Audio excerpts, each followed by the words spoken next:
Vou começar gravando com essa pérola. Bom dia, professora. A sua aula não é Garota de Ipanema, mas é a coisa mais linda e cheia de graça. Ai, socorro. Sensacional.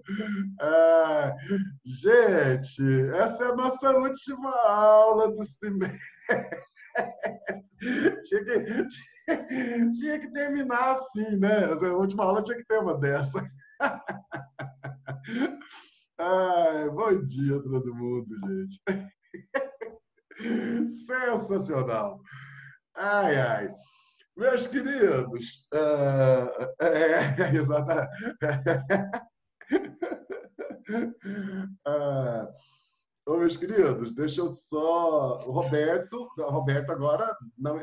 Vai, peraí. Semana passada vocês viram o Roberto, ou foi semana retrasada que eu mostrei ele para vocês?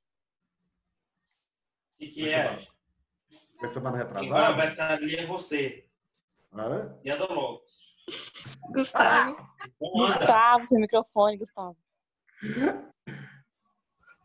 Ai, ai, deixa eu mutar ele aqui.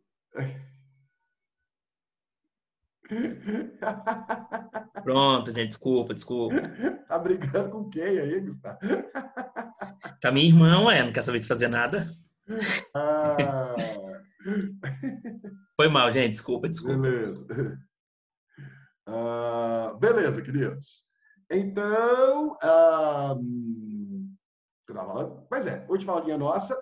E aí, hoje, nós vamos, obviamente, sempre tem alguma coisinha para a gente discutir, né? Hoje eu vou colocar para vocês os desdobramentos de uma discussão que eu acho que é relevante e eu vou fazer uma postinha aqui. Isso que eu vou falar hoje vai ser tema de vestibular, pelo menos uns 2 vestibulares no final do ano. Ouça o que eu estou falando. Enem eu não sei. Não que não possa cair no Enem, porque depois de cinema, tudo pode acontecer. Mas, não que cinema não seja um tema importante. Na verdade, cinema é um dos temas mais importantes que existem. Quem me conhece sabe tudo que eu sou cinéfilo. Mas era inesperado, né? Com um presidente que estava querendo fechar a Ancine e que critica a Lei Rouanet o tempo inteiro. Mas, então, era inesperado. Agora, no quesito inesperabilidade, esse tema para Enem, talvez um pouco, não sei, talvez nem tanto, né? Porque já se pensou muito sobre um tema subjacente a ele como possível tema de Enem, mas dentro dessa perspectiva que nós vamos falar aqui agora, você que vai fazer Vest Tour, você presta muita atenção nessa aula de hoje, porque você vai topar com esse tema nos vestibulares de final de 2020, começo de 2021, né? Em algum lugar. Tá? Vai lá. Do que você está falando, Raul? Estou, assim, um pouco ansiosa com essa sua declaração. Gente, nós estávamos falando em aulas anteriores exatamente sobre essa convulsão social que tem trazido essa onda de protestos e aquela coisa toda, certo? E, obviamente, que dentro disso você tem o chamado efeito cascata, certo? O efeito cascata de outras questões que vão, a partir desse contexto de convulsão social, vão sendo engatilhadas e, né, naquele efeito cascata, aquele efeito dominó, uma coisa puxa a outra, né, e você vai ter os desdobramentos disso de uma forma bastante interessante. O último tema que nós trabalhamos, que foi o tema do discurso de ódio, né, que vocês entregaram sexta-feira passada, foi, né? Foi sexta-feira passada. O Rafael e o Matheus já estão, né, corrigindo, né? Até a terça-feira, dia 30, último dia de aula, vocês todos terão as redações todas corrigidas. Ninguém vai ficar sem redação corrigida nas férias, tá certo? E aí você tem um dos contextos que envolvem, né, essa convulsão social é exatamente a questão do discurso de ódio e da cultura do cancelamento na internet, aquelas coisas que a gente já comentou, né, quando falamos sobre o último tema. certo? Agora, uma outra coisa que está acontecendo, que é bastante interessante e que vale a pena a gente comentar, é... vocês têm acompanhado, provavelmente, que nesses protestos que estão acontecendo mundo afora, antirracismo, muitas estátuas e muitos monumentos têm sido não só depredados, alguns inclusive retirados, derrubados, e onde isso ainda não está acontecendo, percebe-se uma movimentação da população, para a retirada desses monumentos e dessas estátuas. Bom,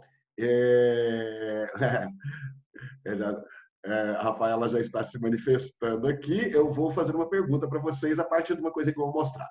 Então, aqui, deixa eu abrir a tela para vocês, para a gente conversar um pouquinho sobre isso com imagens. Vamos lá. Então, você tem aqui, certo? Isso foi o que aconteceu mais ou menos uns 10 dias atrás, num dos protestos antirracismo. Essa estátua ficava em Londres, certo? A estátua de um sujeito chamado Edward Colston, certo? Vamos pensar a questão da simbologia da estátua, gente. Uma estátua que fique, né, ali erguida em um local público em uma cidade é um sinal de quê? Alguém fala no microfone ou no chat aí? É um sinal de quê? O que estátuas em locais públicos representam?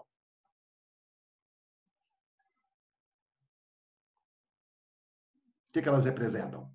Estátuas em locais públicos. Ninguém me respondeu nem ao vivo nem no chat.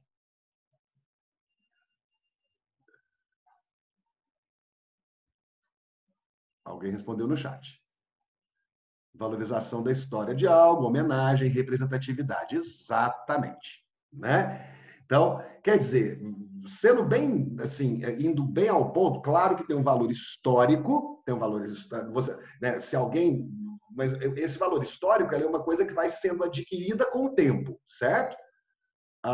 Mas ela não foi erigida, ela não foi ali colocada primordialmente para ter valor histórico, porque o valor histórico acontece como uma consequência do tempo, certo?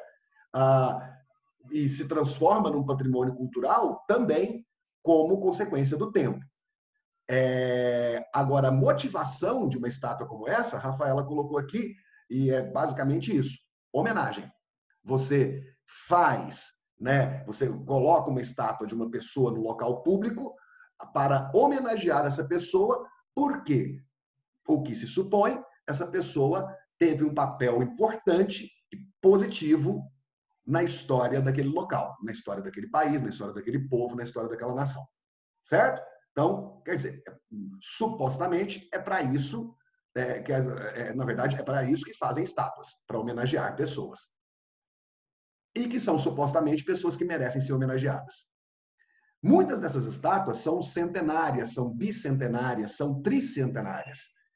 E durante esses 100, 200, 300 anos últimos, muita coisa mudou, inclusive a forma da gente enxergar a história. Certo? Então, por exemplo, esse sujeito que estava representado nessa estátua, esse Edward Colston, é um cara que foi muito rico, foi muito importante, à sua época, no século XVIII, mas, né, a história mais crítica, né, do século, a partir do século XX, já mostrou esse sujeito não como um herói ou como uma pessoa que merecesse ser homenageada.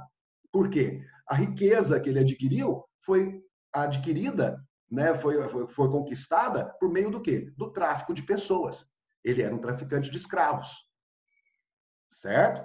Daí você entende o porquê de, no manifesto antirracismo, você vai ter a depredação dessa estátua, certo? Aqui já tem uma opinião sobre isso aqui.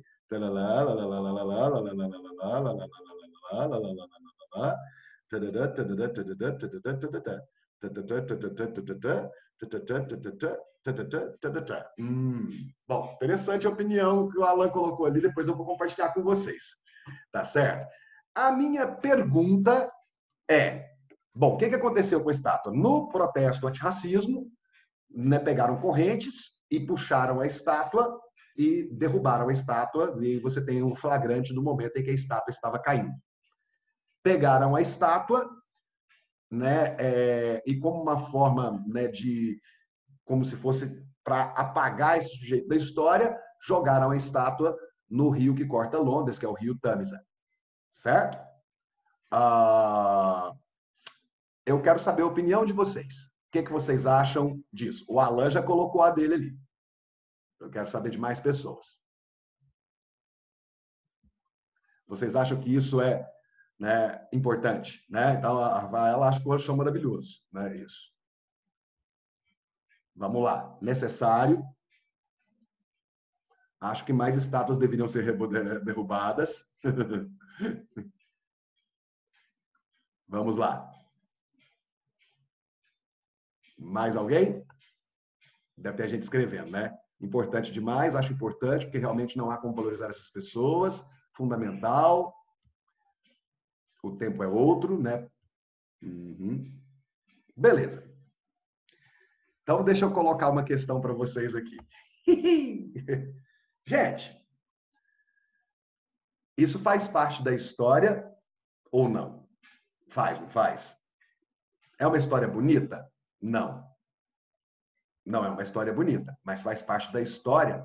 E tudo aquilo que faz parte da história, né? O Rafael colocou uma coisa interessante. Isso é importante para se começar mudanças. Beleza.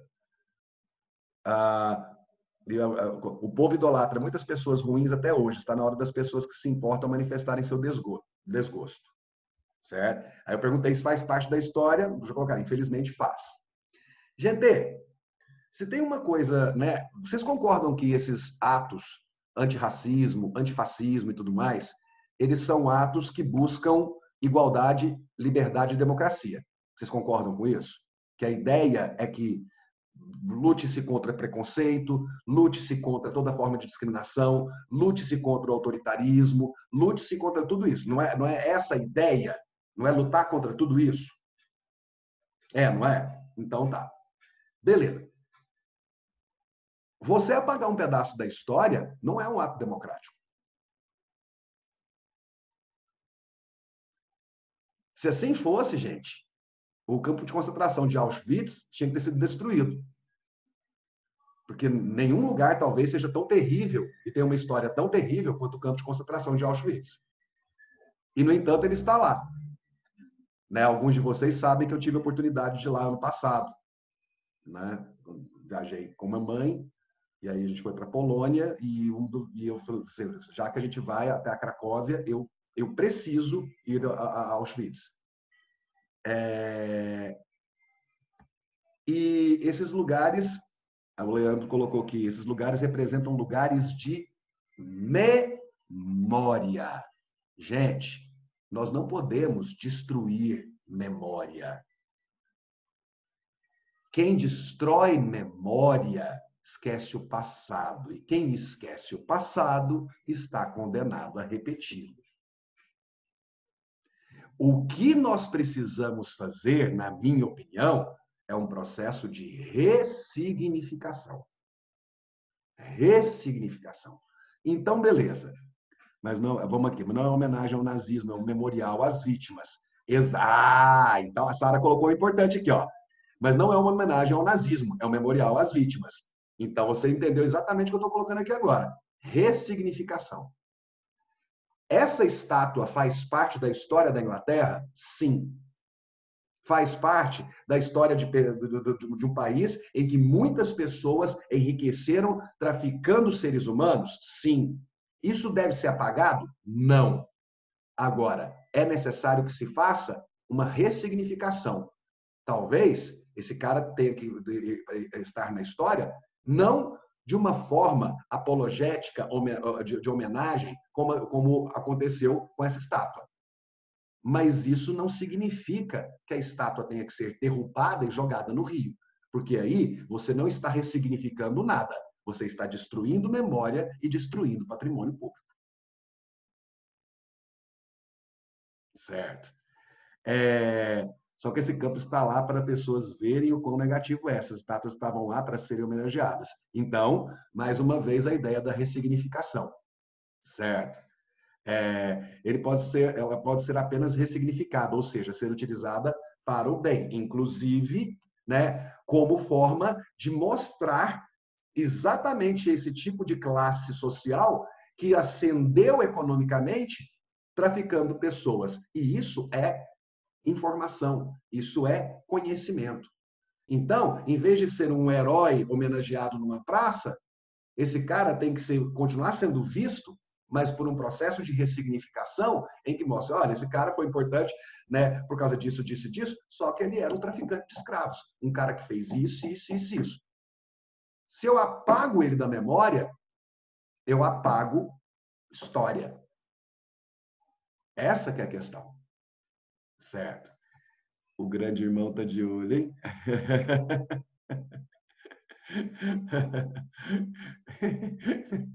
Olha lá. Então, meninos, tá entendendo? Eu acho que essa. Tá. Raul, você acha que essa praça, que essa estátua deveria continuar na praça? Eu, particularmente, acho que não. Certo? Porque realmente existe um significado muito forte, muito histórico e muito cultural de estátuas representarem homenagem. E aqui eu não acredito que seja a Sara colocou que é uma forma de forçar a troca do monumento. Mas você está forçando a troca do monumento destruindo algo. Certo? Eu não acho que a estátua deveria estar aqui. E aí é que tá, gente. Quando a gente supostamente luta por democracia, por liberdade, por direitos, e etc., e por inclusão, a gente não pode achar que a nossa atitude possa ser destrutiva. Aí é que tá, certo? E não é destruindo qualquer coisa, não é, sabe, né, um vandalismo qualquer. Você tá limando da história algo que faz parte da memória de um país. Agora, não concordo que essa estátua tenha que estar ali. Beleza, eu também não sei se concordo. Por quê? Porque eu acredito que estátuas têm esse viés cultural e histórico de homenagem. E realmente eu acredito que tem pessoas que não merecem ser homenageadas. Não nesse sentido positivo. Certo? Um traficante de escravo, na minha opinião, não merece ser homenageado? Não merece. Mas ele precisa ser lembrado pela figura histórica que é. Certo? Então, quais são as duas possibilidades que nós teríamos aqui? Primeiro, a ressignificação dessa estátua, no pezinho dela lá, uma placa indicando quem era esse sujeito, à luz de quem ele realmente foi e de como ele é uma figura histórica, sim, mas não uma figura histórica do bem. Certo? E a segunda possibilidade, a estátua ser removida e ir para um museu, certo? Onde ela possa representar como parte do patrimônio histórico, né, um determinado grupo social que ascendeu economicamente por meio da escravidão. Aí eu não estou destruindo história, eu não estou destruindo memória. Eu estou tirando o aspecto de homenagem para alguém que, de acordo com o pensamento de hoje, não merece ser homenageado, certo? Que foi um desumano, mas eu não estou tirando da história, não estou acabando com aquela história, destruindo esse pedaço da memória, né? Deixa eu ver, tem gente colocando coisa aqui, deixa eu ver o que vocês colocaram. A página Quebrando o Tabu postou um vídeo do Emicida falando sobre a estátua do Borba Gato, vou falar disso já já, e explicando a diferença entre esse tipo de estátua e sobre o Museu de Auschwitz. Maravilha, ó, beleza. Exatamente. Não, vocês mataram a pau, né? O Auschwitz é um memorial às vítimas e não uma homenagem ao nazismo. Exatamente. Certo? Nós já concordamos. Certo? Agora, a questão é, beleza, então, passado esse primeiro momento, então essas figuras aí, elas não merecem ser homenageadas. Beleza. Tá. Então, eu destruo? A questão, gente, é a destruição do patrimônio. É a destruição da memória. Por isso eu estou falando da palavra, e botem essa palavra na cabeça de vocês, gente. Ressignificação. Ressignificar, né, um contexto histórico, ressignificar a importância de alguém na história, certo? Prestem muita atenção. Ressignificar. E aqui, vamos lá. Chance. Deixa eu ver o que mais. Mesmo que se destruísse e fizesse de novo, não seria a mesma coisa.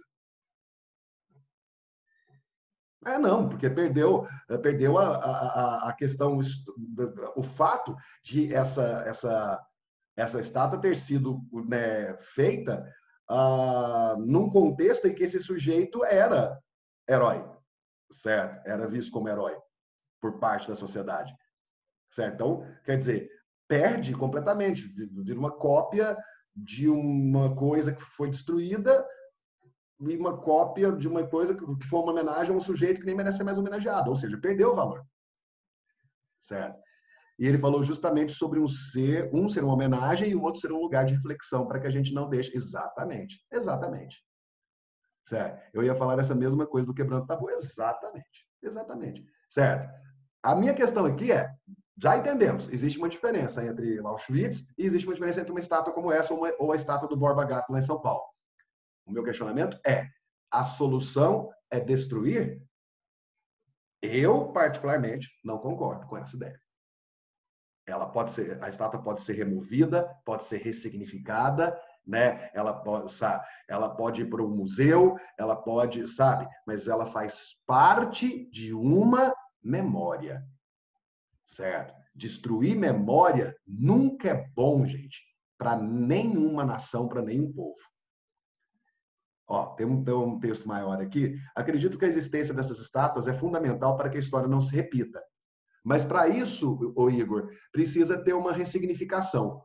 Porque se eu continuo colocando essa pessoa aqui, né, nos livros de história, nas aulas de história, como um cara bacana, qual vai ser o tipo de mensagem que vai ser passada para as futuras gerações? Então é necessário ressignificar o que esse cara foi, certo? E, aliás, há pessoas de fundamental importância para a história que eram escravocratas. Aristóteles, assim o era, com 2 ou 3 cliques no Google é possível achar a estátua dele. Ou seja, talvez a tentativa de derrubar essas estátuas devesse ser substituída pela tentativa da derrubada da admiração por essas ideias. Que interessante! Criar ao redor dessas estátuas a visão de que os homens representados são exemplos a não serem seguidos, daria muito mais consistência e durabilidade aos ideais antirracismo. O que você está falando, Igor? Ressignificação. Certo? Aliás, que bom texto, viu? Parabéns. Vai lá. Acho que pelo menos removida ela tem que ser. A remoção dela, eu acho que seria uma boa ideia. Pois é, remoção dela, mas colocada num lugar de valor histórico. Certo? A questão é só, gente, porque a ideia de uma estátua na praça passa, sim, um valor cultural de homenagem. O problema é só esse. Certo? E aqui, né, se a gente vai ressignificar, a partir de uma nova visão histórica, a importância desse sujeito num contexto histórico determinado, né, talvez não seja a mais prudente, ou a mais atual, ou a mais justa, né, das ideias, homenagear um cara desse, em pleno século XXI. Mas daí a destruição, isso é destruir memória, isso é destruir patrimônio. Certo? Lê tudo, eu li tudo, não? Criar ao redor dessas estátuas a visão de que os homens representados são exemplos a não serem seguidos, daria muito mais consistência e durabilidade aos ideais antirracismo. Olha lá. O fato da ex-presidente da Argentina, Cristina Kirchner, substituir uma estátua em homenagem ao Colombo por um monumento lembrando uma mulher indígena é uma ressignificação ou uma forma de tentar maquiar a história? Bom, gente, ótima pergunta, né? Vamos pensar. Colombo, historicamente, né, descobriu as Américas e aquela coisa toda, certo? A história mais crítica das últimas décadas mostra que isso foi um processo muito doloroso para todo mundo, certo? Mas principalmente para quem já estava aqui nas Américas. Então, de repente, você tem essa figura histórica que está ali numa estátua e a sua estátua é substituída por uma estátua de uma mulher indígena. Isso é um ato político, certo? Isso é um ato político no sentido amplo da palavra política. O que está sendo dito ali? Se alguém merece ser homenageado, não é o europeu que chegou aqui, sabe, e fez e aconteceu, né, com o processo de colonização e tudo mais. Quem merece ser homenageado, se a gente está falando dos primórdios de um país, de uma nação, de uma terra, seriam aqueles que aqui já estavam antes. Então tem um cunho político, social aí, certo? Histórico, político, social.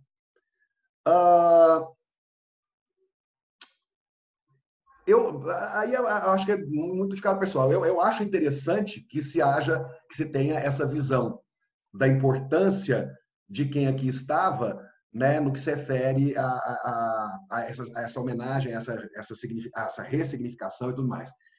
Eu não sei se eu tiraria a estátua do Colombo, porque, querendo ou não, gente, se a civilização, né, americana a qual nós pertencemos é assim hoje, foi porque os europeus vieram para cá, certo? E é claro que isso trouxe muita dor, isso trouxe muita morte, mas também trouxe muita coisa boa,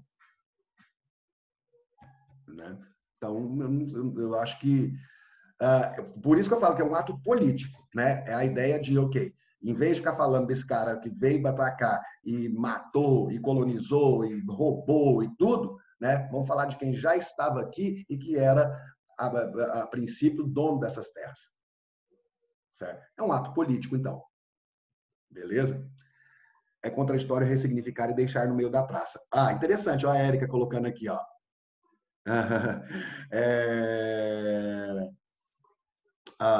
É contraditório ressignificar e deixar no meio da praça.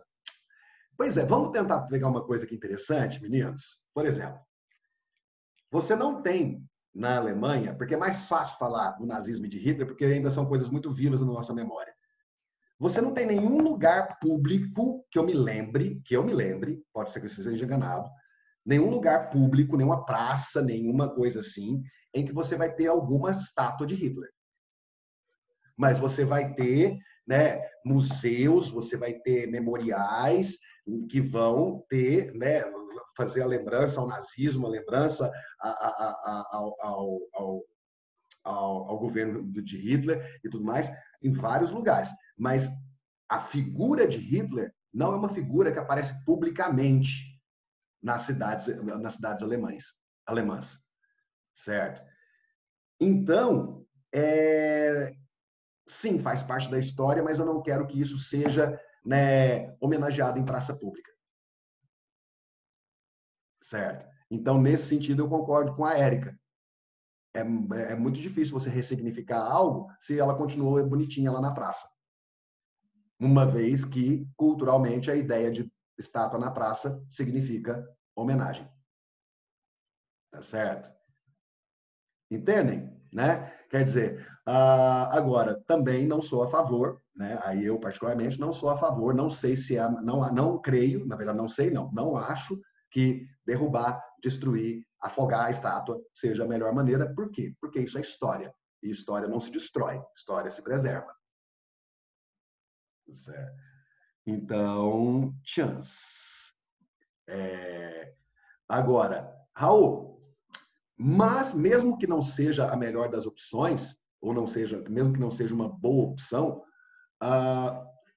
isso demonstra, né, um anseio, né, desses movimentos antirracistas de cobrar uma ressignificação desses processos, inclusive historicamente falando. Sim, representa. É representativo que essa estátua seja derrubada. Eu só não acredito que tudo que é representativo seja necessariamente correto. Tá certo? Tudo bem? Entenderam a discussão? Agora, vamos pensar aqui o seguinte. Né? Tá lá, a estátua do Borba Gato.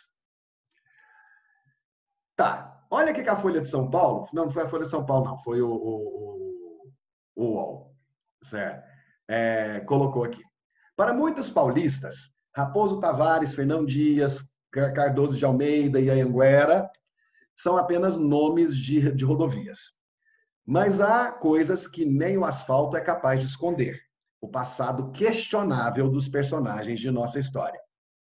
Esculpidos como heróis em áreas públicas, os bandeirantes hoje representam algo ultrapassado e ofensivo. Certo?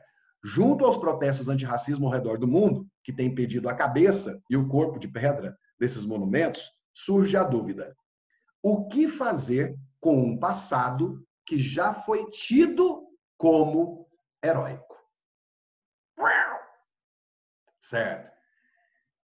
Para mim, a resposta é ressignificá-lo. Quando eu pedi a opinião de vocês, primeiro o Alan colocou uma coisa que eu não tinha lido para vocês ainda, em que ele fala exatamente da estátua do Borba Gato e dos bandeirantes. E que ele fala que o pessoal não vai concordar com ele, mas que por mais sanguinolentos, violentos, genocidas que tenham sido os bandeirantes, sem os bandeirantes nós não tínhamos o Brasil como nós temos hoje. O que, de certa forma, é fato. Quem vai embrenhar no meio do mato e chegar aqui, e chegar em outras áreas, vão ser os bandeirantes. Então, no seu caráter de exploração de território e de desbravamento da terra Brasilis, esses caras foram fundamentais. Isso não quer dizer que eles sejam bonzinhos e nem bem intencionados, certo? A grande maioria fez isso para enriquecer, vale a pena lembrar, os bandeirantes que se tornaram multimilionários com a extração de esmeraldas aqui na região centro-oeste, por exemplo, certo? E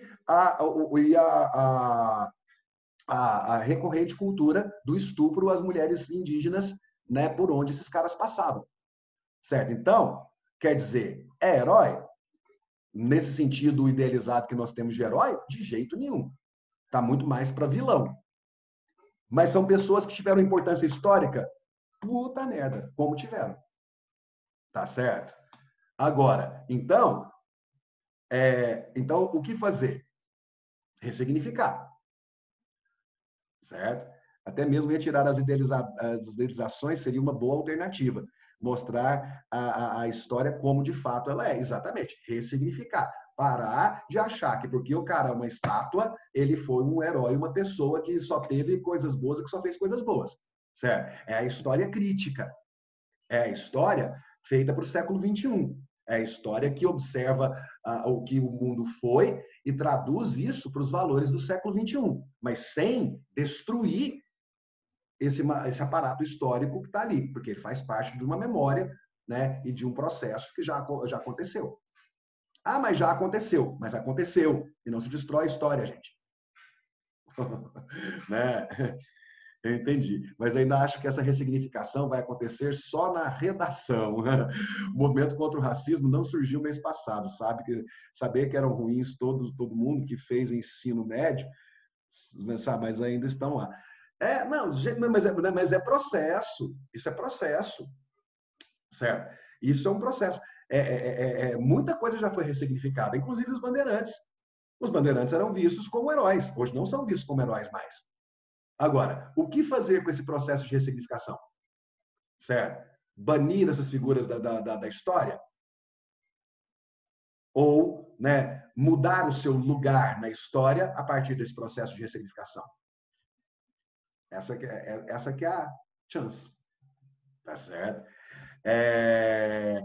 Aqui tem um outro caso, né? Esse aqui. Isso aqui aconteceu na semana passada, certo? Final de semana. Esse lugar aí, gente, é a Praça Lafayette. A Praça Lafayette é aquele gramadão que tem em frente à Casa Branca, nos Estados Unidos. Né? Aquele prédio ali no fundo é a Casa Branca. Certo? E o fulano no cavalo aí é o 7º presidente dos Estados Unidos, um cara chamado Andrew Jackson. Esse Andrew Jackson, gente, não é visto, né, pelos políticos da atualidade como um cara muito bacana.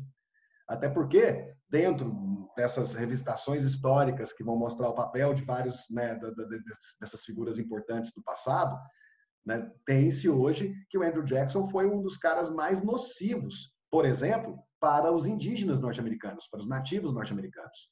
Porque ele foi o cara responsável pela lei que removia, né, os indígenas, os nativos de suas terras, por conta de extração de minério e por abertura de estradas. Isso, né, hoje é visto como um dos principais motivos pela morte, pela dizimação de nações indígenas inteiras. Certo? Então, o que vai acontecer? Chance. Até meu pai, que é mais velho, já me disse que achava importante a estátua do Bandeirante aqui em Goiânia, agora falou que apoiaria ela ser derrubada. Bom, eu continuo achando que ela não tem que ser derrubada. Mas da mesma forma que a do Borba Gato, e que a do Andrew Jackson, e que a do Edward Colton lá em Londres, eu acredito que ela não mereça ser um símbolo de homenagem a uma pessoa. Não no sentido, né, idealizado da coisa. Tá certo? E aí, eu acho. Enfim. Mas isso é questão pessoal, né? Eu não acho que destruir história vale a pena em nenhuma situação, em qualquer situação. Mas eu não acho também, eu não gosto de ver aquela estátua lá. Nossa, ainda mais em Goiás. Por quê? Porque, nossa senhora, os nossos nativos, os nossos indígenas morreram por caras como Anguera, Bartolomeu Dias, esses caras, sabe? Então, morreram e morreram muito, sabe? Então, e assim, e eu vejo, eu não consigo olhar para uma estátua numa praça pública e não pensar que aquilo seja uma homenagem. Então, mas destruir, derrubar, eu não acho. Eu acho que, inclusive, isso deve ser um clamor popular, mas que deve passar, né, a atitude deve passar pelo poder público. É o que está acontecendo agora lá em Londres. Depois de derrubarem a estátua do Elder Colton, assim, de 1.000 abaixo-assinados que foram feitos, e o prefeito de Londres não ter feito nada, aí derrubaram. Agora o prefeito já está falando que algumas estátuas vão ser removidas, certo? Vão ser redirecionadas para outros lugares. É o que tinha que ter sido feito antes de a estátua ser derrubada e destruída, certo? Você acha que dentro desse contexto de ataque e derrubada de memoriais de figuras históricas polêmicas, entraria os casos de vandalismo ao túmulo de Karl Marx, onde ele foi acusado das mortes da Revolução Russa e do stalinismo? Gente, Karl Marx é uma das figuras mais polêmicas da história e uma das mais importantes, certo? Aí depende muito de como você enxerga o Karl Marx, certo? E acho que depende muito do quanto você conhece da história do Karl Marx. Eu, particularmente, não sou um imenso conhecedor de Karl Marx. Eu sei da influência dele, inclusive em alguns pensadores que eu gosto muito, como Marcuse, uns caras, né, Humberto Eco e etc. Certo?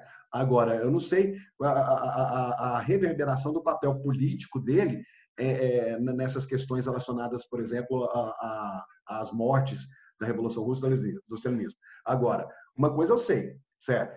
Ideologicamente, o Karl Marx ele virou uma bíblia para o socialismo. E assim como a Bíblia, Karl Marx foi lido de forma muito equivocada por aqueles que disseminaram o marxismo. Então, o problema muitas vezes não está nem no material de origem. Está em quem vai aplicar esse material de origem ao sabor de seus próprios pontos de vista e de seus próprios interesses. Né?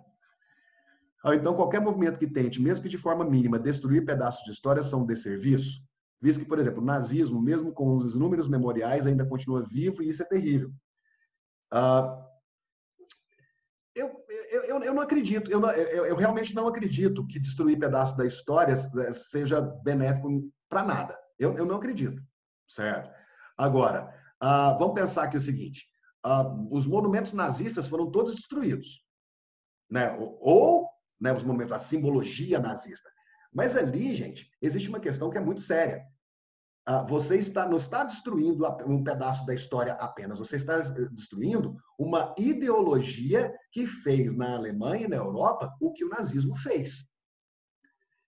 E você tem elementos históricos suficientes, né? E o nazismo foi ressignificado na Alemanha, certo? Não como exaltação aos seus símbolos, né, e às suas representações, mas principalmente na forma de memoriais focados muito mais nas vítimas do nazismo do que por representações gráficas do nazismo. Então, não é que o nazismo tenha sido apagado da história alemã, ele foi ressignificado, certo? Agora, Raul, então você está falando que não deveria tirar a suástica lá da praia? Claro que tem que tirar a suástica. Por quê? Porque aquilo é ideológico. Aquilo é ideológico, é diferente. E uma ideologia, certo? Que matou e que era um projeto de poder e que matou e perseguiu e fez o que aconteceu. Certo? Agora, tem que tirar de lá. Mas se eu for no Museu do Nazismo, aí você fala assim, Raul, e se tiver um museu que mostra, né, as coisas do nazismo de uma forma mais idealizada? Aí você tem uma coisa que é a seguinte, porque o nazismo hoje na Alemanha é considerado crime. E aí você não pode ter, né, um museu dedicado à apologia ao crime. Então são muitas questões, entendeu? Mas a pergunta, no final das contas, o nazismo tem que ser esquecido? De jeito nenhum. De jeito nenhum. E aquilo que rememora o nazismo não pode ser esquecido de jeito nenhum. Mais uma vez, o quê? O que você, né, aquilo que você não se lembra, você tende a repetir, certo? Mas as estátuas geralmente são posteriores aos homenageados. Será que são tão importantes assim para o relato histórico? Mas se você perde esse patrimônio, as pessoas já não estão mais lá. E aí, se você perde esse patrimônio material, sobra muito pouco, né? Eu particularmente acho muito importante. A mesma situação com a escravidão? Com certeza. Né? Exatamente. Mas você tem o Museu da Escravidão no Brasil para rememorá-la, para lembrá-la, mas não como idealização. Como o quê? Como um período da história que não pode ser esquecido nunca e que tem que ter memória e que tem, sabe? Então você vai ter aquilo ali. A grande questão é, você não vai ter nada que possa ser o quê? Uma homenagem. E é por isso que nós estamos falando desde o princípio. Eu não acho que a estátua deveria estar lá, mas eu acho que a estátua não deveria ser destruída.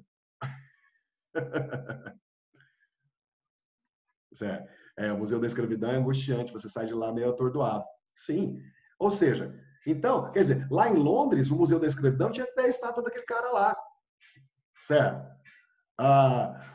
Se você tem, não sei nem se tem o Museu do Bandeirante, né? Eu acho que tem, não sei se é em São Paulo, certo? Que é um lugar que tem que existir, também ressignificado. Bota a estátua do Borba Gato lá, ué, e mostra quem esse cara foi. O que ele fez de bom, no sentido de desbravamento, e o que ele fez de ruim, de genocídio. Sabe? Botar as coisas como elas são. Certo? Nesse contexto de apologia ao nazismo, por muito tempo o livro Mein Kampf foi proibido na Alemanha. Há alguns anos ele voltou a ser publicado, descaracterizando a ideia de que destruir e ocultar obras de cunho ideológico contraditório contribui para o progresso humanitário. É verdade. Interessante, bacana. Né? Mas a questão é a seguinte, Mein Kampf é um livro que você compra e você lê na sua casa, não é uma coisa que está, né, num local público sendo homenageado. Né? Eu sempre, assim, eu acho que talvez por uma questão de prevenção, o Mein Kampf ter sido proibido foi uma forma de acabar de matar o nazismo, né, no período pós-Hitler. Eles sentiram a necessidade de fazer aquilo. E ele voltar a ser vendido, né, e publicado, significa que, assim, eles entendem a importância histórica daquele livro. Certo? Que eu li, inclusive, não faz muito tempo. E aí você entende, assim, todas as ideias do cara, sabe?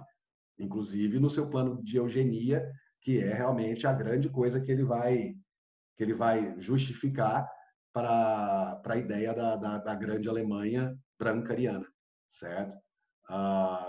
E assim, eu acho que foi importante eu ter lido esse livro para entender como pensava essa figura, que é uma figura histórica importante, certo?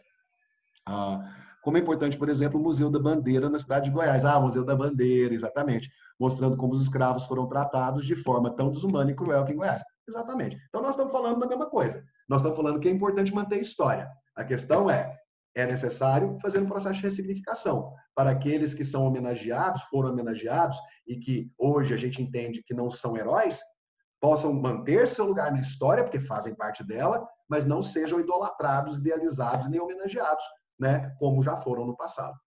Acho que isso meio que resume as coisas. E aí eu quero, porque senão a gente não vai dar tempo de fazer os treinos que eu tenho terminado de fazer, para variar, né? Porque a discussão sempre fica muito boa nessa sala. Gente, em meio a isso, outras coisas aconteceram. Vocês sabem, por exemplo, né, que tem um filme, né? Esse filme aqui, eu já vou mostrar logo, sem fazer suspense, E o Vento Levou. E O Vento Levou, gente, é um dos filmes mais importantes da história do cinema. Certo? Se você pensar assim, num grande clássico do cinema, na minha cabeça o primeiro que vem é O Vento Levou. Certo? É um filme gigante, assim, é o apogeu de Hollywood, certo? Dos grandes galãs, das grandes atrizes, das grandes estrelas, das grandes produções de época, né? Dos prêmios, das bilheterias, né, malucas, sabe? Pra vocês terem uma ideia, O Vento Levou é um filme tão assim inigualável nesse aspecto de grande representação do cinema hollywoodiano, que se você fosse fazer hoje a atualização da bilheteria dos filmes, né, a partir do que eles arrecadaram em suas épocas, né, colocando hoje para 2020, né, hoje o Avatar é a maior bilheteria, né, seguido de um dos Vingadores, acho que é o Guerra Infinita. Não, o Ultimato. Acho que é o Ultimato que ficou que chegou perto de Avatar. Chance. A música da Dona Florinda e do Professor Girafales. É mesmo. É mesmo. E aí, Raul, quando puder, só dá um feedback, por favor, de quando receberemos a correção. Eu falei aqui já, porque você não ouviu, meu querido, mas até terça-feira todas as redações terão sido já entregues de volta, né? Ou seja, no último dia de aula, até lá, como já está comprometido, o Rafael e o Matheus já se comprometeram de na terça-feira deixar tudo pronto já, beleza? Ok. Então, Chance. Então, quer dizer, se fizesse essa atualização, e O Vento Levou, gente, teria uma bilheteria 10 vezes maior do que a de Avatar. Pra vocês terem uma ideia do sucesso acachapante que esse filme fez quando foi lançado e nos anos seguintes, porque ele ficou mais de 2 anos passando nos cinemas.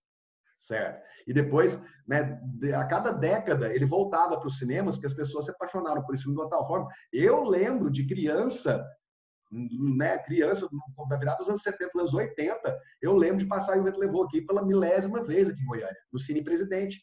Eu fui ver com a minha mãe eu fui o favorito dela, certo? Eu fui ver, eu tinha, sei lá, 8 anos de idade, certo? Eu fui ver um filme de 4 horas e 20 de duração, e eu saí de lá apaixonado, porque eu sempre fui louco no cinema, certo? Então, quer dizer, o que aconteceu com O Vento Levou? O Vento Levou é um filme de 1939, certo? Vamos lembrar? 1939 estava começando a Segunda Guerra Mundial. Os Estados Unidos ainda não tinham se envolvido na guerra, estava olhando as coisas à distância. Então, o mundo corria tranquilo para os Estados Unidos, né, em 1939. E aí esse filme foi lançado. Em 1939, gente, os Estados Unidos tinham políticas públicas, tinham leis segregacionistas. Era um país em que as políticas públicas legitimavam o racismo e a segregação. O apartheid não surge na África do Sul, gente. O apartheid surge nos Estados Unidos, pelas leis que acontecem a partir de 1920 e que duram até praticamente 1950, 1960. Certo? Então, tá. O filme foi produzido, foi filmado nessa época. Só que a história se passa 70 anos antes, durante 80 anos antes, na época da Periquita, 70 e poucos anos antes, na época da Guerra de Secessão, a Guerra do Sul contra o Norte. O Sul escravista, rural, e o Norte progressista, industrial. certo? E a história toma o ponto de vista de uma família do sul dos Estados Unidos, ou seja, uma família que mora numa fazenda, que é essa que está aí no cartaz, chama Tara, a fazenda, e que é uma família escravista, certo? Tem como personagens principais a Vivian Leigh, que faz o papel da Scarlett O'Hara, provavelmente um dos personagens mais famosos da história do cinema, certo? Além de tudo, a atriz principal ganhou pouquíssimo dinheiro com ele devido ao machismo do cinema. Isso. Ela ganhou bem menos do que o Clark Gable, que era o grande galã da época, inclusive, né, os produtores chegaram a falar, não, se a gente não conseguir o Clark Gable, nós não vamos gastar esse mundo velho de dinheiro para fazer esse filme. Certo? E o Clark Gable ganhou muito mais do que a Vivian Leigh, e que, na verdade, quem ganhou o Oscar de melhor atriz foi a Vivian Leigh, o Clark Gable não. Certo? Porque ele não ganharia de melhor atriz, ganharia de melhor ator. Né? Então, quer dizer, então tem essa questão toda. Né? Mas aí o problema não é do filme, o problema é da sociedade da época, certo? E o filme retrata, então, essa história, né, em que você vai ter isso aqui, ó. Certo? A personagem Scarlett O'Hara é essa moça do sul dos Estados Unidos, uma moça bonita, mimada, que vive no mundinho dela, as coisas acontecem do jeito que ela quer na vida dela, mas tem só uma coisa que a manha dela e a birra dela não é.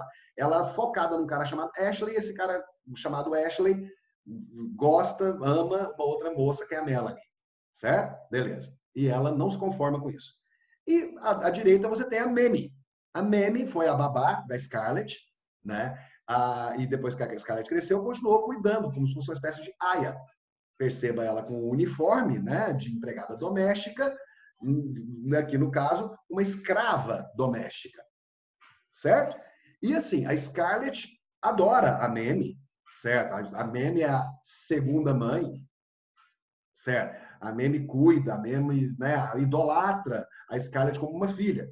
E várias das questões relacionadas à postura, à posição do negro, das pessoas pretas na cultura e na arte vão aparecer aqui. Por exemplo, a Mamie não tem filhos, a Mamie não é casada, a Mamie vive para cuidar dessa Scarlett. Certo? Beleza?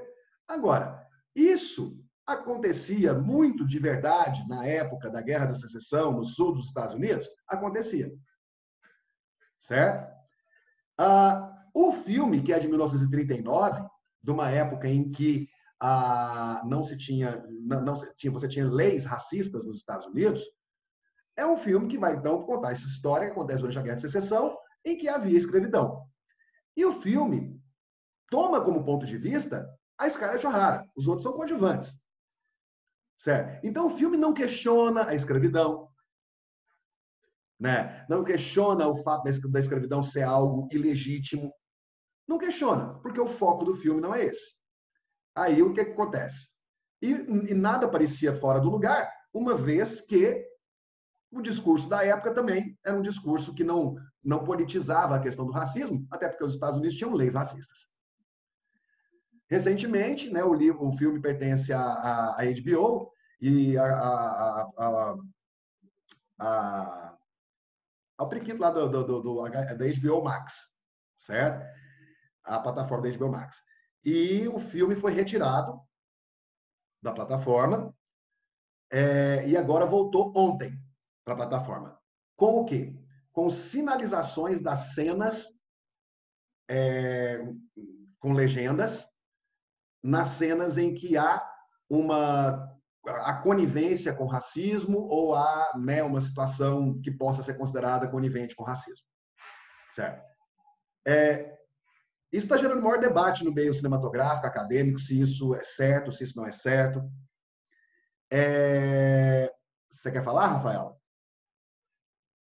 Não, foi sem querer. Ok. Tá. Tem gerado maior... Então, eu vou deixar aí dentro dessas perspectivas que nós estamos colocando, se essa é uma forma de ressignificar o filme. Sem, no entanto, proibi-lo. Sem acabar com o patrimônio artístico que ele é.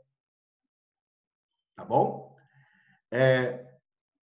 Deixa eu mostrar para vocês aqui, para a gente finalizar esse momento da aula. Deixa eu mostrar para vocês a grandiosidade desse filme.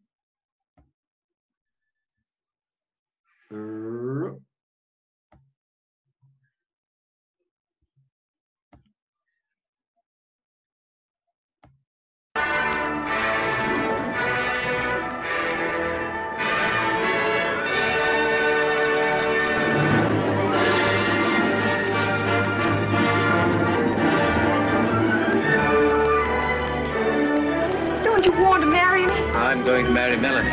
But you can't not. Peraí, gente, tá aparecendo o som? Sim. Tá? You care for me? Oh, my dear, why must you make me say things so hurt? Ashley's going to marry Miss Melanie. It'll be announced tomorrow night at the ball. I don't believe it.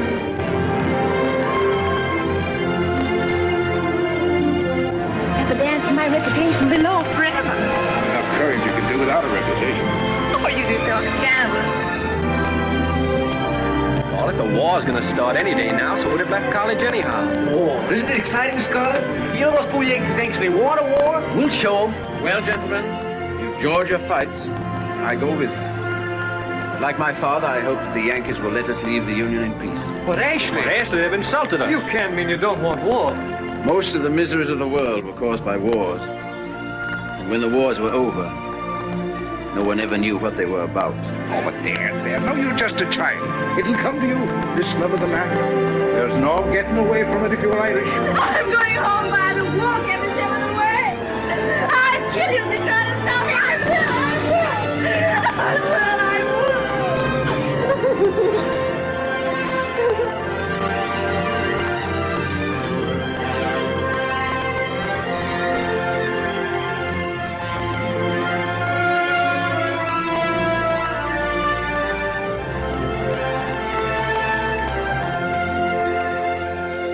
Frankly, my dear, I don't give a damn. Não, gente, esse filme ele é um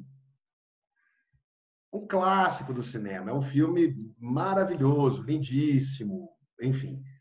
Agora, olha como as coisas são, né? Para finalizar. A Vivian Leigh ganhou o Oscar de melhor atriz e a Hattie McDaniel ganhou o Oscar de melhor atriz coadjuvante. Foi a primeira pessoa preta na história do Oscar a ganhar o prêmio. O que é bacana, né? O filme fez tanto sucesso que trouxe ali uma representatividade para os atores negros, certo? Mas olha como são as coisas. Na época do filme, você tinha leis racistas nos Estados Unidos. Então, a Hattie McDaniel não pôde entrar no salão principal do auditório onde estava acontecendo o Oscar. Porque esse auditório ficava num hotel que proibia a entrada de pessoas pretas.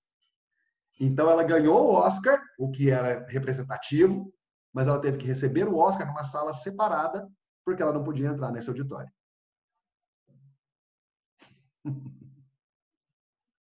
Essa história é contada de uma forma mais fantasiosa numa série que está na Netflix chamada Hollywood. Certo. Morro dos Ventos Uivantes. É porque tem morro no meio. É porque tem um morro lá. No Morro dos Ventos Uivantes tem um morro e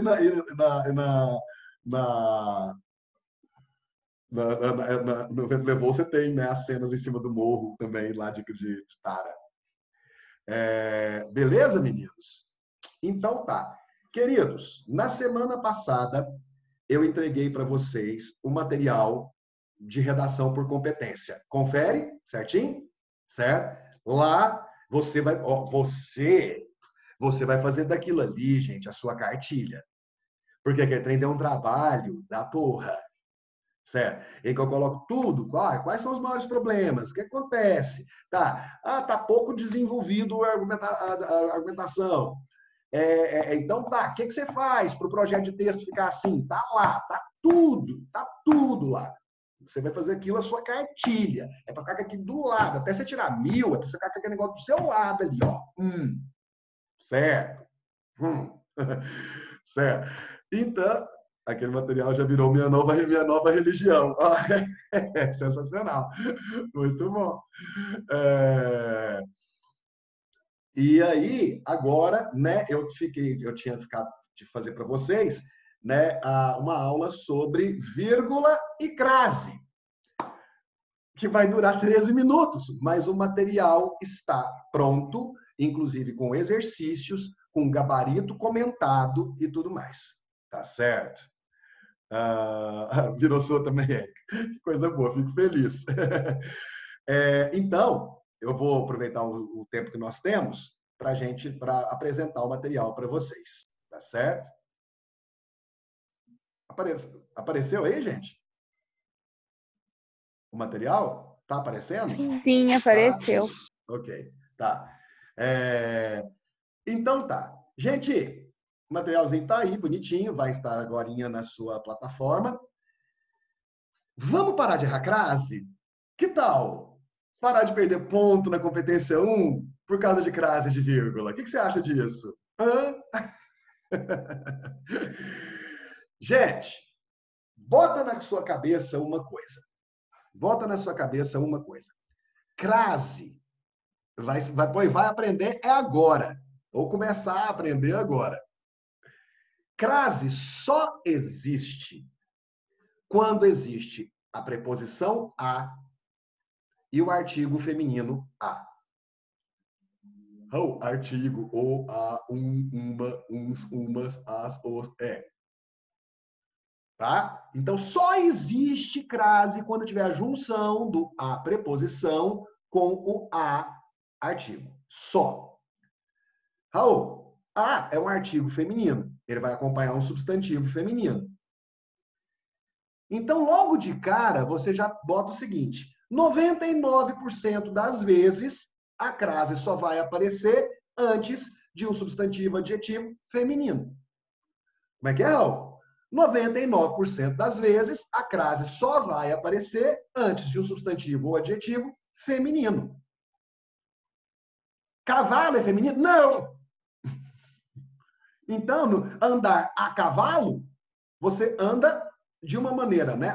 Ou usa um transporte, anda a, tá? Sendo o quê? A cavalo? Uai! Cavalo é machinho, não é feminino. Então, não vai ter crase, porque andar a preposição não tem a, que é o cavalo. Então, não tem. Certo? E só vai existir crase quando for a junção da preposição com o artigo feminino. Portanto, 99% das vezes, a crase vai aparecer antes de substantivos ou adjetivos femininos. Primeira regra de ouro é essa. Então, se você vai escrever o a, e aí na frente tem um verbo, tipo a partir, ou tem um substantivo masculino, você já fique ciente que não tem crase nesse a. Beleza? Então, vamos lá. A preposição mais o a artigo ou as, né? Artigo feminino. Um pouco de atenção basta, pois a regra é objetiva. Não se usa crase antes de palavras que não vêm precedidas do artigo definido feminino a. Certo? Ou seja, não se usa crase antes de palavras que não vêm precedidas do artigo definido feminino a. Certo? Vamos lá. Tem lá. Substantivo feminino. Mulher. Artigo. A mulher. Deu a Deus a mulher. Quem dá algo a alguém. Deu o quê? A Deus. A quem? A mulher. A regência do verbo dar pede a preposição a. Quem dá algo a alguém. Quem é esse alguém? A mulher. Então, a preposição a da regência do verbo dar algo a alguém, mais o substantivo feminino mulher, que é antecedido pelo artigo a mulher, juntou dar a com a mulher. Aí tem crase. Deu a Deus a mulher. A mulher. Beleza? Então vamos lá. Em alguns casos, o uso é facultativo. Por exemplo, antes de pronomes possessivos femininos. Então vamos lá. Por que é facultativo antes de pronomes possessivos? Meu, minha, nossa, tá? Porque, gente, vamos pensar assim, ó. Eu posso falar tanto minha casa está muito bonita. Mas eu posso falar a minha casa está muito bonita. E ambos estão certos. Se eu posso colocar o artigo a, ou posso também usar sem o artigo a, certo? Então, se for ter um verbo que tem a regência a, e eu colocar, né, e que vai juntar com minha casa depois, eu posso colocar a crase ou não. Por quê? Porque pode estar concordando com a minha casa, e aí juntou, tem crase, ou está concordando apenas com minha casa, e aí não tem artigo, não junta, fica só a preposição. Certo? Então, vamos lá. Também é facultativo depois da preposição até e antes de nomes próprios femininos. Mesma coisa do pronome possessivo. Eu posso falar assim, Carla não está muito bem. Mas eu posso falar, a Carla não está muito bem. Então, dependendo da junção, da preposição que vem lá do verbo, né, com o nome feminino, eu posso colocar ou não a crase. Se eu estiver pensando em Carla, não tem crase. Se eu estiver pensando em a Carla, juntou o artigo com a preposição do verbo, e aí tem crase. E isso é facultativo. Beleza? Quando é facultativo, nesses casos que você acabou de ler aí. Agora, quando tem uso obrigatório, meninos, olha só. Sua tarefa do dia era ir à escola. Vamos pensar. A regência do verbo ir exige a preposição a. Ir a algum lugar. Não é assim? Então, se a regência é ir a algum lugar, a regência do verbo ir exige o a. Dessa forma, ao utilizar esse verbo, em qualquer de suas formas, né? Ficou repetido isso aqui. É necessário respeitar essa regra. No caso acima, a preposição a, de ir a, junta-se ao substantivo feminino escola, que é precedido pelo artigo a escola. Você vai a que lugar? A escola. Então, ir a escola. Pum, juntou, crase. Beleza? A junção da preposição a e do artigo a tornam necessário o uso da crase. Então, esses são os casos obrigatórios. Substantivo feminino acompanhado de a, né, Raul? É. Outro caso. Ele saiu à francesa. Sair da francesa, gente, significa sair de forma discreta, sem despedir das pessoas, sem fazer muito alarde, tá? O que é isso? Quando a frase se refere ao modo ou maneira como algo é feito, utiliza-se a crase. Ele saiu à moda ou à maneira francesa. Por isso, você tem a crase. Tá? Toda vez que for uma moda, maneira, né, você tem a ideia de crase. Certo? Uso facultativo. Né? Vamos lembrando, né? Facultativo. Antes de pronome possessivo feminino, antes de nome próprio, né? Tá. Desejei boa viagem à minha prima ou à minha prima. Com crase ou sem crase. Por quê? Porque minha prima pode vir como minha prima, sem artigo, ou pode vir com a minha prima, com artigo. E aí, quem deseja algo a alguém. Se esse a juntar com a minha prima, crase. Mas se eu não tiver usado a minha prima, apenas minha prima, certo? Aí não tem por que colocar crase. Por isso é facultativo. E as duas formas estão corretas. Tá bom? A crase é facultativa de pronomes pessoais femininos. Por quê? Pelo que eu acabei de explicar. No caso em questão, tem-se o verbo desejar. Observe que a regência do verbo é transitiva direta e indireta. Quem deseja, deseja algo, objeto direto, a alguém, objeto indireto. Certo? Ou seja, quem deseja, deseja algo, objeto direto, a alguém, objeto indireto. A pessoa a quem se deseja boa viagem é minha prima. A quem posso me referir sem artigo, apenas minha prima, ou com artigo, a minha prima. Se for a minha prima, junta com o a do verbo desejar e tem crase. Se for só minha prima, não tem artigo, não junta, não tem crase. Certo? E o uso indevido. Boa tarde a todos. Gente, acabei de falar para você que você vai usar crase antes de substantivos adjetivos femininos. Todos. Não é feminino. É masculino. Então, não tem. Se você coloca, é necessário que haja condição de cidadania a todos os cidadãos brasileiros. Condições de inclusão social a todos os cidadãos brasileiros. Aí você vai nesse a todos, você tá com uma crase. Por quê? Porque eu achei que cabia. Porque você não está sabendo a regra, né? A partir, que é uma coisa que vocês usam bastante, a partir. Gente, depois do a, tem um verbo. Onde que verbo é substantivo feminino? Então, para que você coloca crase em a partir? Porque eu acho que cabe. Porque você não sabe a regra. Então, primeira regra de ouro. Você vai colocar crase observando qual é a regência do verbo, se o verbo pede a preposição a, e se o substantivo que vem logo depois é feminino.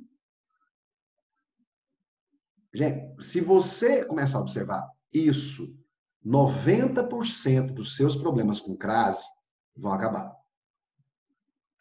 Tá? Ali, ó. Boa tarde a todos. Tem-se no exemplo o uso indevido da crase, uma vez que o pronome todos não é feminino. E mesmo que fosse feminino, não poderia ser antecedido do artigo a. Eu falo todos ou os todos? Eu falo todas ou as todas? Então, se não cabe artigo antes desse pronome, não tem como esse artigo juntar com a preposição e, portanto, nunca vai ter crase. Faz sentido? Certo. Os problemas sociais do país se intensificaram a partir da crise financeira provocada pela pandemia. Retirada de uma redação de vocês. Tá lá o a partir. Ó. Partir é verbo no infinitivo. Portanto, jamais seria antecedido pelo artigo a. Né? Se não há artigo, a expressão conta apenas com a preposição a, não justificando o uso da crase.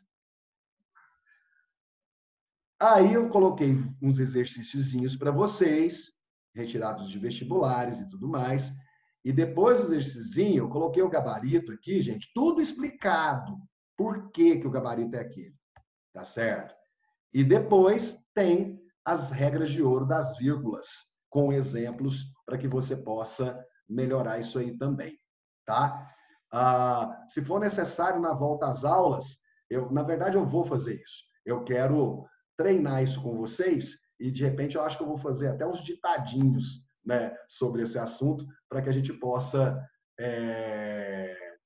parar de perder ponto na competência 1. Né?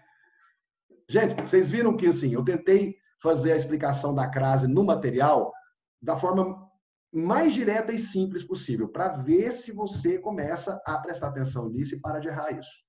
Acho que pode ser bastante útil para vocês também, esse materialzinho. Tá certo? Faça os exercícios que estão lá. Gente, acabou! Hoje eu quero ver a cara de vocês. Vocês não vão me tirar esse prazer de ver vocês hoje. Tá? Tô descabelado, tô sem camisa, tô de topless, né? Bota a camisa. Bota a camisa. Eu quero ver a cara de vocês aí. Quem vai ser o corajoso ou corajosa que vai ser... Aí, meu Durmas! Esse é o meu Durmas. Aparece aí, gente. Quero vocês. Vai lá. Aparece aí. Cadê o Trunã? Olha lá. Meu ídolo, Trunã. Vai lá. Tem um adesivo na sua webcam? Por quê? Tira ele, vai lá. Cadê, Leonardo? Cadê Igor? Cadê Breno? Cadê a Carla? Cadê a Rafaela? Cadê vocês? Fernanda, Ana Luísa, cadê vocês? Maria Gabriela, Nayá, Fernanda. Gente, ó, foi um prazer. Foi muito... Gente, foi difícil, mas foi bom, né? Foi difícil, mas foi bom esse semestre. Acho que deu para a gente trabalhar bastante. Acho que a gente trabalhou bem. Acho que a gente trabalhou bastante. E foi, enfim, né? Façam bom proveito das férias de vocês. Façam muito bom proveito. Leiam, vejam coisas, estudem, se organizem. Porque sabe-se lá exatamente como é que vai ser agosto, mas o importante é que vocês estejam bem, organizados e fortes para o que der e vier. Não é verdade? Liga o microfone para dar tchau para mim.